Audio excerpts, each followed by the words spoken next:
Niining panahon nga ang putling ebanghelyo gihagit sa mga hiwi nga pagtulunan.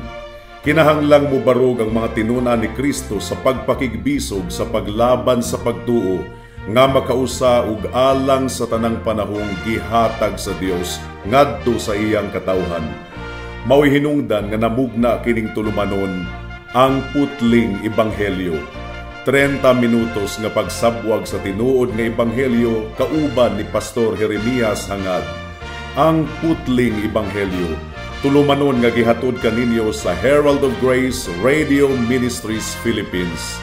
Ang putling ebanghelyo. Ang putling ebanghelyo. Ang putling ebanghelyo.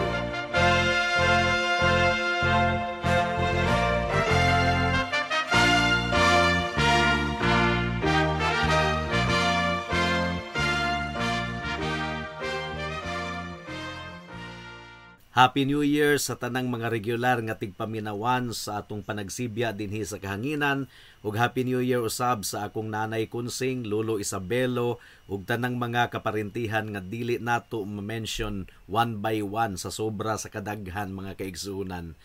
Alang sa pagpamalandong sa pulong sa Ginoo nining taknaa, please turn with me to Malakay chapter 3 verse 6. Ang giingon dinhi mga kaigsuonan: Tungod kay ako nga Ginoo dili mausab, busa kamo o mga anak ni Jacob, wala maalaot.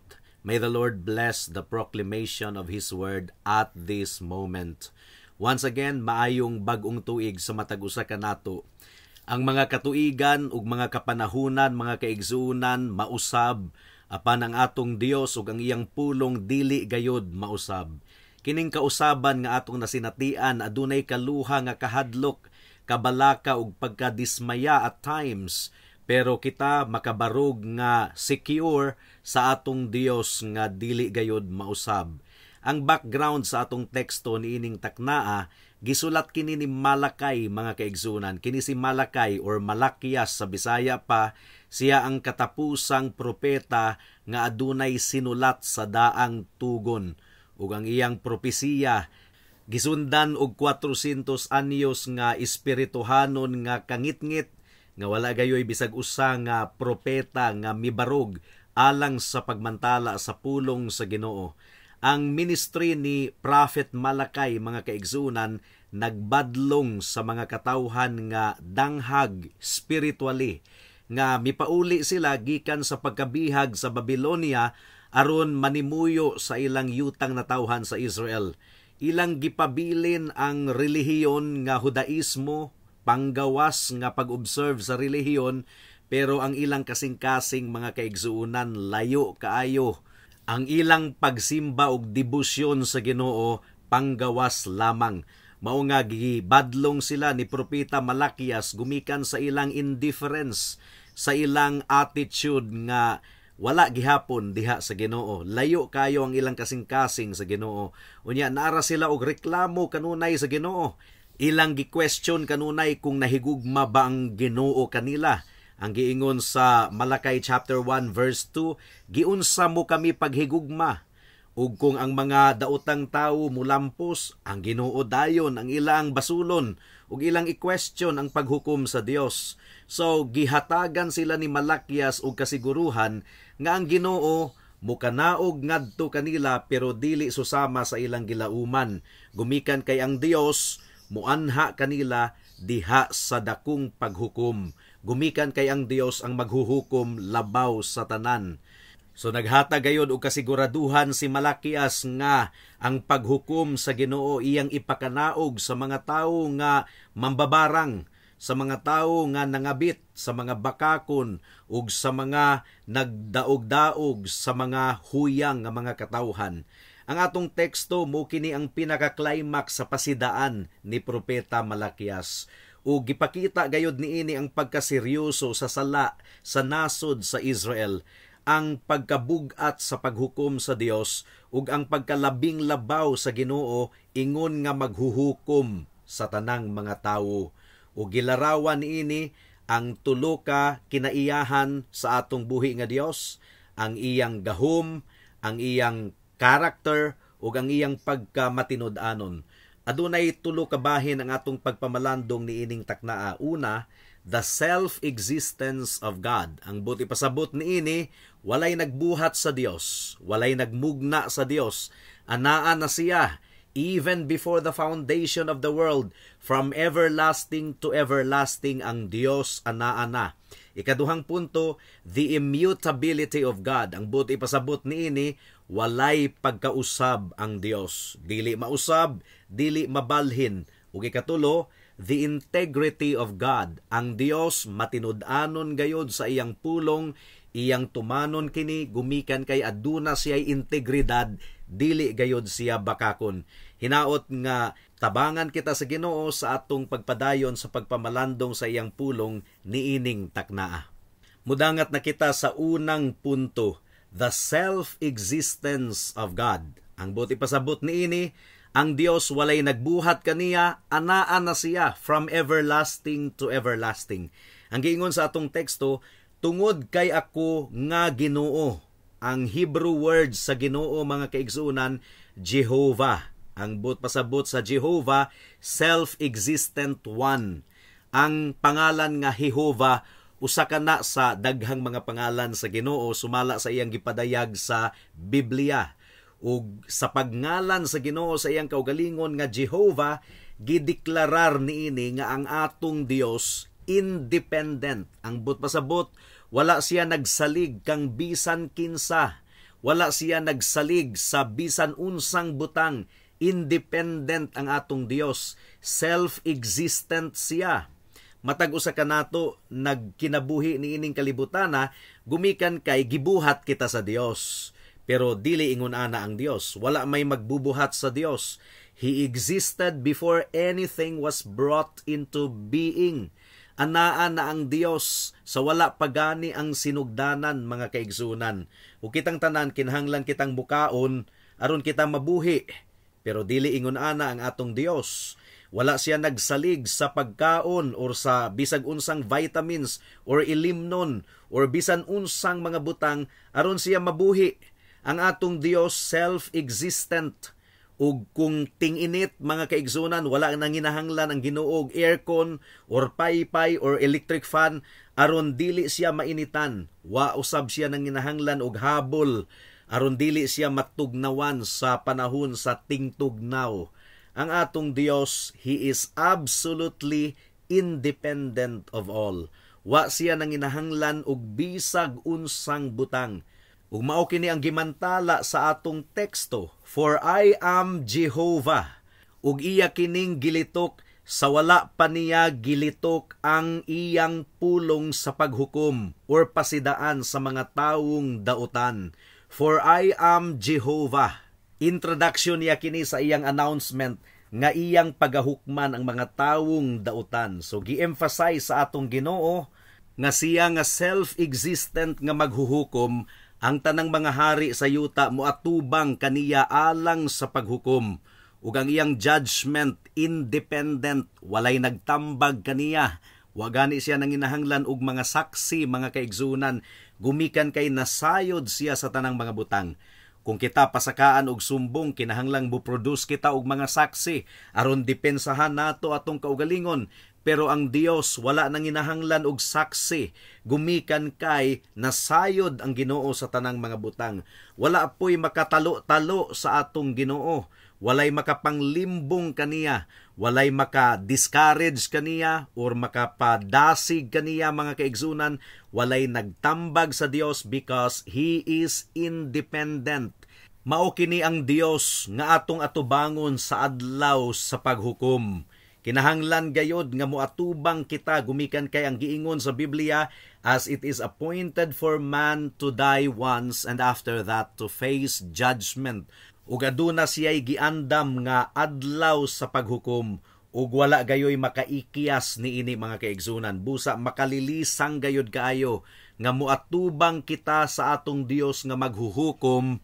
Kung wala nato nadawat ang grasya sa kaluwasan pinaagi sa atong Ginoong Hesukristo. Apan ang Dios nga walay pagkabalhin, dili mausab. Mausab kini ang naghatag kanato og paghupay. Kung atong mahinumduman, gituboy sa Ginoo si Moses aron pangunahan ang nasod sa Israel gikan sa pagkaulipon didto sa Ehipto, motabok sila sa disyerto, sa kamingawan, ug sa pagtawag sa Ginoo kang Moses nga mangulo alang sa mga Israelita. Ang pinakauna niyang pangutana, unsaon man nako kini pagbuhat? Kapin sa 2 ka milyon ka mga katawhan ang pangunahan ni Moses padulong sa yuta nga gisaad, ug wala biyay pagkaon ug tubig didto sa disyerto. Unsaon man pagpakaon ni Moses katong tanan? Ang pangutana niini mga kaigsunan, aduna bay imposible sa Dios? Walay buta nga imposible sa atong Ginoo. In fact, niadtong nagpaila-ila ang Ginoo kang Moses, nagpaila-ila siya pinaagi sa sampinit or kahoy nga nagdilaab. Pero wala maupos ang kahoy, nagdilaab lang. Wala nang ginahanglan og sugnod. Ang buot ipasabot niini mga kaigsunan, our God is self-existing or self-existent. So, bisan pag walay tubig ug pagkaon didto sa disyerto, adunay gahom ang Dios nga atimanon sila didto sa kamingawan. Pero karon sa laing bahin mga kaigsunan, sa pag-ingon sa Ginoo, I am Jehovah. Kini nga pulong kahadlukan gayud kaayo makalilisang sa tanang mga makasasala. Gumikan kay siya ang maghuhukom, diin ikaw mubarog alang sa paghukom one of these days. Andam ka na ba higala? Apan sa mga katawhan sa Ginoo, ang pulong nga I am Jehovah, mao kini ang tinubdan sa atong comfort, sa atong paghupay. Gumikan kay ang self-existent nga Dios, gamhanan kaayo sa nga tanan ug adunay gahom sa pag-atiman sa iyang mga katawhan. Mao kadto ang unang punto. Ikaduhang punto, the immutability of God. Ang buti pasabot ni ining immutability, walay pagkausab nga Dios. Dili gayud siya mausab. Ang giingon sa atong teksto, tungod kay ako nga Ginoo, dili mausab. Ang tanang mga butang mausab. Bisan pa ang adlaw, dunay kausaban mga kaigsunan, nanginahanglan ka na og fuel kanunay aron magpabilin ang kasidlak sa adlaw. Kinsa man ang nagasustinar ni ana, ang atong Dios, ang tawo, ang atong lawas, mausab gayod. Atong ang kunon nga ang lawas nato karon dili pareho sa atong lawas 20 years ago. Duna natay daghang gipangbati. Maluya na ang atong lawas dayon karon mga kahigalaan. Unya ang atong dagway lumit na karon mga kahigalaan. Mao kana ang kamatuoran. Dawaton na lang yun na nato. Pero ang atong Dios walay pagkausab. Susama siya kaniadto karon ug hangtod sa kahangturan. Nagpabilin siyang Dios. Dili siya maparalyze or madiagnose og balatian sama sa cancer. Ang atong Ginoong Hesukristo sa iyang pagkatawo, nakasinati siya og kabag-uhan, ang iyang lawas gikan sa puya, nahimo siyang hamto nga tawo, hangtod nga gilansang siya didto sa cross, apan siya nabanhaw. Ang pagka-Dios sa Ginoong Hesukristo walay kausaban. Ang iyang humanity nakasinati og changes, pero ang pagka-Dios ni Kristo wala gayoy pagkausab. Ang giingon sa Biblia, He is the same yesterday, today, and forever. Ug ang mga kinaiyahan sa Dios dili gayod mausab. Unsa man ang kinaiyahan sa Ginoo sama sa gugma, kaluoy, hustisya, dili gayod kana mabali, dili kana mausab. Sukad pa sa sinugdanan karon ug sa kahangturan, kalibutan nga walay utlanan. Amen. Mao kana ang description sa atong buhi nga Dios. Gamhanan ba ang Ginoo kaniadto? Nagpabilin siyang gamhanan karon. Manggialamon ba ang Ginoo kaniadto? Oh yes.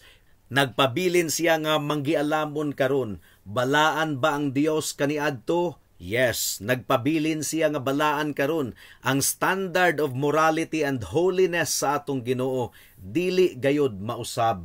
What about the plans of God? Ang mga plano sa Ginoo mausab ba? Dili gayud.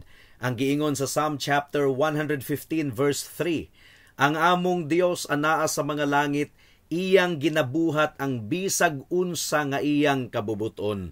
Ang plano sa Ginoo dili gayud mabali, dili mausab. Ang gugma ug kaluoy sa Ginoo dili pod mausab. Bisan pa sa mga Kristohanon, mahulog man gihapon kita sa pagpakasala from time to time, pero ang atong sala dili kana makapausab sa gugma sa Ginoo sa tanan niyang mga katawhan. Iya kitang disiplinahon kung kita makasala, gumikan kay matinud-anon ang Ginoo. Pero ang atong sala, I'm talking to true Christians, mga kaigsunan, ang atong sala, dili ka na makapausab sa gugma sa Ginoo. Dili ka na makatangtang sa grasya sa Ginoo nga iya nang gihatag kanato pinaagi sa atong Ginoong Hesukristo. Again, ang akong gihisgutan niini ang mga tinuod nga Kristohanon. Matod pa sa Roma Kapitulo 8, versikulo 38 hangtod sa 39, ang giingon dinhi, tungod kay bug-os ako nga nagsalig, nga bisag ang kamatayon man, ni ang kinabuhi, ni ang mga anghel, ni ang mga pangulo, ni ang mga kamulo nga mga butang, ni ang mga umaabot nga mga butang, ni ang mga kagamhanan, ni ang kahitasan, ni ang kaladmon, ni ang unsa pang mga binuhat, dili makapahimulag kanato sa gugma sa Dios nga anaa diha kang Kristo Jesus nga atong Ginoo. Ang atong panahon karon, mga kaigsunan, nagkadautan gayud kaayo. Daghan kayong panghitabo karon nga mahadlok kita basin og mag World War III. And I think everyone would agree nga ang atong kinabuhi aduna gayoy kausaban. Nakasinati kita og daghan kaayong mga kausaban. Unsa man ang makahupay kanato taliwala sa mga kausaban nga atong nasinatian, ang makapahupay kanato ingon nga mga katawhan sa Dios, mao nga ang atong buhi nga Dios walay pagkabalhin, walay pagkausab. Ang giingon sa James chapter 1 verse 17, ang matag butang nga maayo ug ang matag butang nga hingpit nga gasa pulos gikan sa taas, nga nagikan sa amahan sa mga kahayag, nga diha kaniya walay pagkausab o anino man sa pagkabag-o. Ato na ba kanang napamalandungan, mga kaigsuunan, ang adlaw, ang mga bituon, ang mga planeta, kanunay silang nabag-o. Nagalihok sila kanunay, kay gipalihok sila sa atong buhi nga Dios, pero nakasinati sila og kabag-uhan. Pero ang atong Ginoo wala gayoy pagkabag-o. Matod pa ni Thomas Watson, there is never an eclipse of His brightness. Dili mapunder ang kahayag sa atong buhi nga Dios, not even once in 100 years. Nagpabilin siyang susama, Dios sa kahayag, Dios nga balaan, and He's always who He is, the altogether lovely God. Mao kinigi testimonyo ni Moses sa Psalm chapter 90 verse 2. Ang giingon ni Moses dinhi, sa wala pagibuhat ang mga bukid o sa wala pagibuhat ang yuta ug ang kalibutan, ikaw Dios gikan sa walay katapusan ngadto sa walay katapusan. Makahatag gayud kanato kini og paghupay, mga kaigsuunan. Gumikan kay ang atong Dios dili gayud mausab. He is the Lord of time. What He was, He is now, and He will always be. Usa sa mga pangalan sa Dios sa Biblia mao kining ako, mao ako. I am. It is always present tense, mga kaigsuunan. He is always the same, past, present, and future. Mao nga makasalig kita kanunay kaniya. Kasaligan siya kanunay, gumikan kay dili siya mausab. And this is very comforting to all of those who trust in Him. Ang pagkawalay kausaban sa Dios mao ang naghatag kanato og paglaom. Ang Salmo Kapitulo 102 nagapakita niini sa nindot kaayo nga pamaagi. Sa sinugdanan ni ana nga salmo, gi-describe ang usa ka tawo nga na-discourage, magulanon kaayo sa nga tanan, na-depressed siya, ug iyang giingon nga ang iyang kinabuhi sama kuno sa aso, nga mulabay lamang, sama sa anino, sama sa sagbot nga malaya. Pero sa verse 12 sa Psalm chapter 102, nausab ang tono sa iyang inistoryahan. Gumikan kay nakita niya nga ang Dios walay pagkausab ug nakabaton siyang paglaom. Ang iyang giingon sa verse 12, Apan ikaw, o Ginoo, magpabilin hangtod sa kahangturan, magpabilin sa tanang kaliwatan ang imong ngalan. Pero ngano man nga ang salmista, o ngano man nga ang uban nga mga biblical writers, nakasigurado gayud kaayo sila niini. Well, ang Salmo nag-ingon sa verse 25, I'm still talking about Psalm 102, hangtod sa verse 27, ang giingon dinhi, niadtong una, ang patukuranan sa yuta imong gibutang, ug ang kalangitan gimugna sa imong mga kamot. Nagpabilin ikaw, apan sila mga hanaw, murag biste silang tanan mawala, giilisdan mo sila sama sa sinina, apan ikaw magpabilin ug ang imong mga katuigan walay katapusan. Ang mga anak sa imong mga sulugoon magpabilin, ang ilang mga anak mahimong lig-on sa imong atubangan. Diba nakahatag kini kanato og paghupay? Nakigistorya ako karon sa tinuod nga mga magtutuo. This is very comforting. Ang mga panganod ibabaw sa atong ulo, kanunayng mausab, ang atong lawas mausab hangtod nga mamatay kita og ilubong, pero ang atong magbubuhat hangtod sa katapusan sa panahon wala gayoy kausaban. Actually, dili man matapos ang kapanahunan sa atong Ginoo because He is outside of time. He abides forever unchanged. So, wala gayoy bisag unsang butang, walay mga temptations, walay mga pagsulay nga atong masinatian sa 2025 nga dili nato madaog gumikan kay ang Dios nga nag-uban kanato walay pagkausab, walay pagkabalhin. Iya kitang tabangan gumikan kay susama ra siya kaniadto karon ug sa walay katapusan. Mudangat na kita sa ikatulong punto, ang integridad sa Dios. Aduna gayoy integridad ang Ginoo gumikan kay dili siya mamakak, walay pagkabalhin sa iyang mga saad, sa iyang pulong. Ang giingon sa atong teksto, tungod kay ako nga Ginoo dili mausab, busa kamo o mga anak ni Jacob, wala maalaot. Now, kinsa man kining mga anak ni Jacob, they represent the people of God. Ang mga gipili na niya even before the foundation of the world. Ang mga katawhan sa Ginoo nga iyang gipili sa wala pagani matukod ang kalibutan. They are the sons of God's election. Gumikan kay nahasulat, si Jacob akong gihigugma ug si Esau akong gidumtan.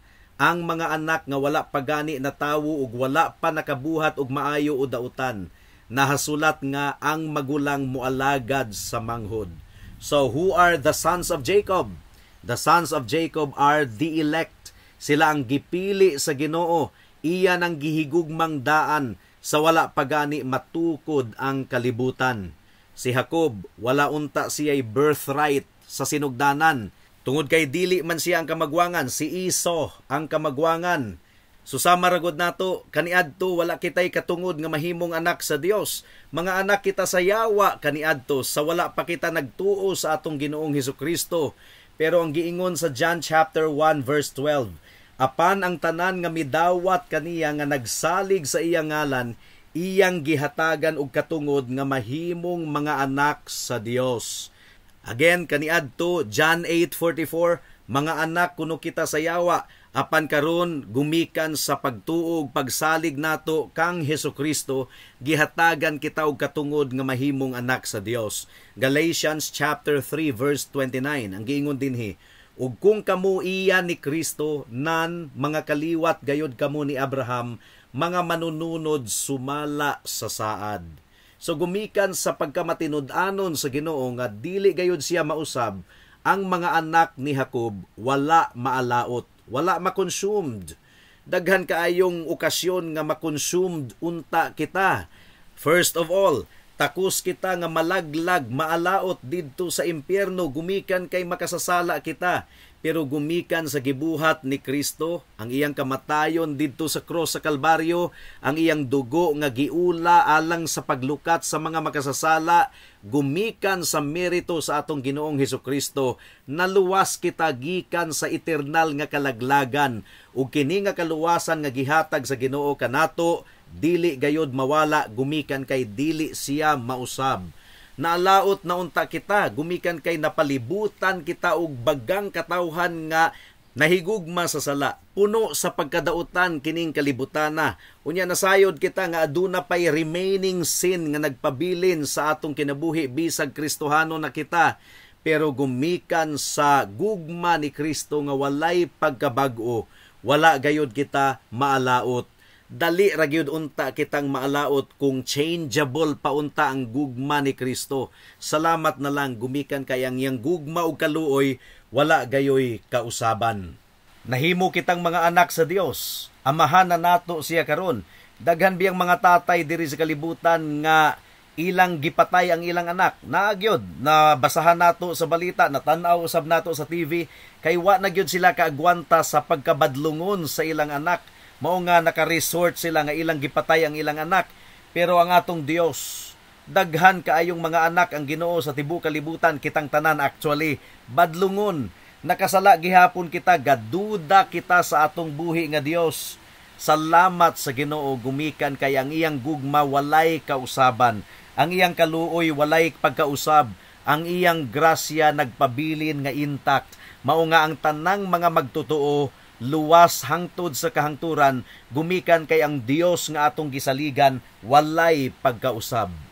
So unsa man ang konklusyon nato niini mga kaigsunan? Ang konklusyon nga kinahanglan nga wala na kitay lain pang saligan, wala na kitay lain pang dipindahan. Ang Dios lamang ang tinubdan sa atong kalinaw, sa atong comfort ug sa tanang supply nato niining tuiga.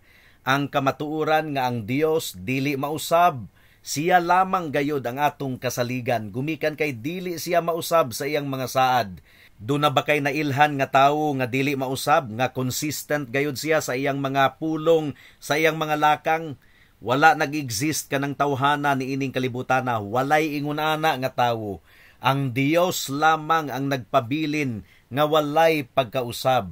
Magpabilin siya sa iyang mga pulong, matinud-anon siya, busa makasalig kita kaniya. Ang iyang saad nga, those who believe in Him shall not perish but have eternal life. Tinuod gayud ka na. Higala, kung ikaw, nasabda nimo nga ikaw makasasala, dautan gayud kaayo ikaw, naa ikaw sa ilalom sa paghukom sa Dios, ug wala ikay mahimo aron mapapas ang imong sala, aron matangtang ang tunglo sa Ginoo. Well, dangop kang Kristo, duol kaniya. Nagpabilin siyang Dios nga matinud-anon sa iyang saad. Ang iyang giingon, those who call upon the name of the Lord will be saved. Ug nagsaad usab siya nga si bisan kinsa nga modangop kaniya, dili gayod niya isalikway. Busa buhata kini karon dayon higala, kay basin ug ugma ulahi na ang tanan. Amen.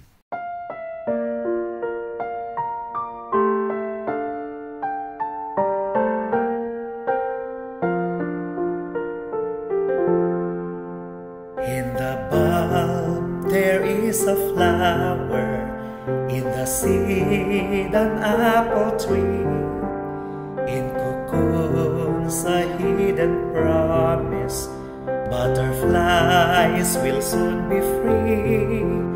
In the cold and snow of winter, there's a spring that waits to be unrevealed until its season, something God alone can see. There's a song in every silence, seeking word and melody.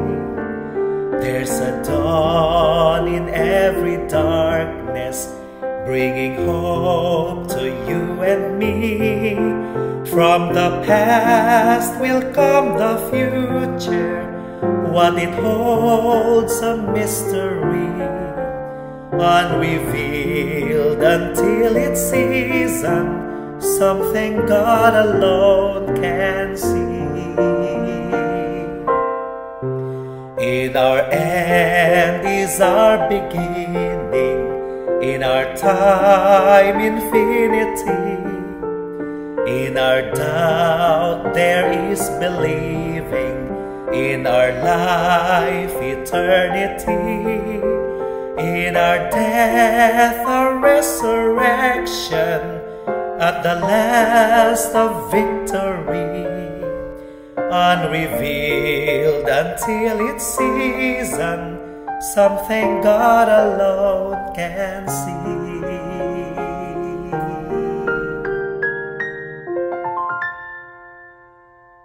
Alang sa dugang nga mga pangutana, mahimong mo text kang Pastor Jeremias hangad sa 0935-744-3030.